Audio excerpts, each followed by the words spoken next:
So let's talk about Beyoncé at the Grammys. I don't know if you heard, but Beyoncé did not win Album of the Year at the Grammys. In fact, she only took home 2 awards for Lemonade, which is actually ridiculous. So to put this all into perspective, Beyoncé is the most Grammy-nominated woman of all time. But she's won 0 awards for Album of the Year, while Adele has won 2 and so has Taylor Swift. When she lost this year, I was really floored. I really thought that there was no way in this political moment that they would deny her that award. And not to mention the fact that Lemonade is just a stunning body of work. But all of my assumptions were wrong. And it's pretty clear that I was wrong because the Academy just does not mess with black people like that. In the history of the Grammys, 3 black women have won Album of the Year. The last one was Lauryn Hill in 1999. And I'm mad about that. And there are lots of other people who are. And that anger is legitimate. But there is another school of thought who believes that those of us who are upset at the Grammys are just begging for white validation. I disagree. Black American music created the foundations for American music and American culture generally. That's been true since even before W.E.B. Du Bois called Negro spirituals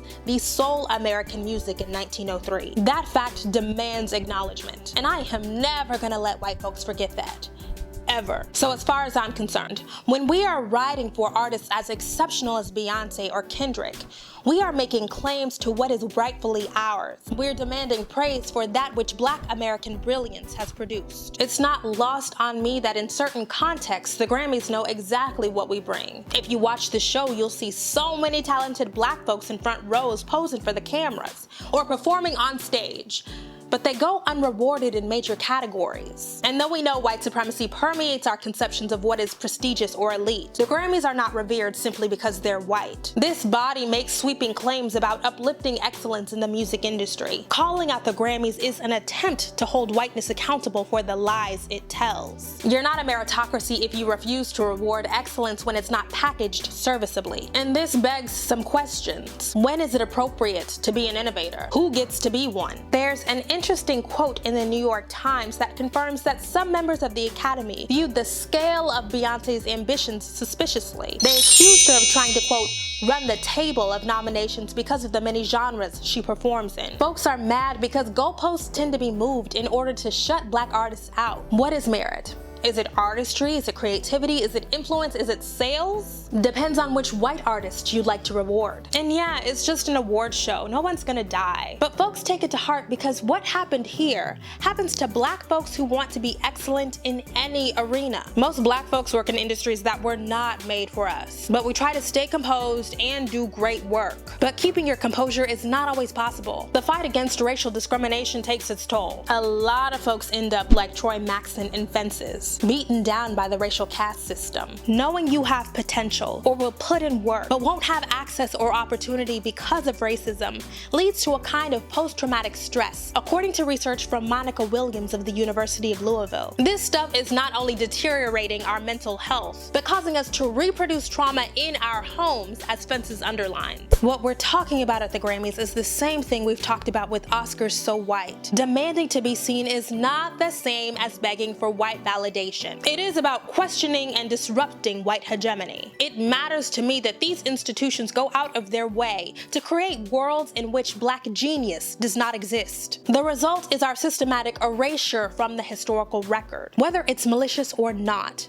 We can't stand for it. Access matters. Platforms matter. Mass media images matter. Beyoncé is gonna be fine, but I bet she was hurt. And that same kind of pain has been felt by black folks across time and socioeconomic status. It's unnecessary. And though we have to learn not to be defined by the shit white folks steal from us, we can still say forcefully when we've been wronged. We can do that while loving and celebrating ourselves like we've always done, and using that energy to build. We laud ourselves with fewer resources than the mainstream daily, but now is as good a time as any to invest more deeply. I will always love Monique for this. For me, it wasn't the Oscar.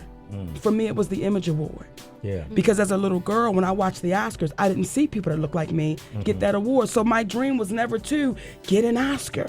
But when I watched the Image Award and I saw those women that looked like me being called up on that stage, I said, one day, baby, they're gonna call my name for that award. But I don't fault Little Richard for this. And the best new artist is Me. I have never received nothing. You all ain't never gave me no Grammy. And I've been singing for years. I am the architect of rock and roll. They never gave me nothing. And I am the originator. What I'm saying is that if I'm the best, then I want everything that represents that. Black folks shouldn't have to settle for less. Whether the person being celebrated is a black woman mathematician or the most culturally influential entertainer in music. Separate but equal still does not exist in white supremacy. So I'm all for staying sane, doing the work, building for ourselves, while refusing to let whiteness off the hook. Hi guys, it's Kim. Thanks so much for watching. Be sure to like and share this video. Check out the references I mentioned. And if you learned something or want to help me build my own black institution, leave a tip.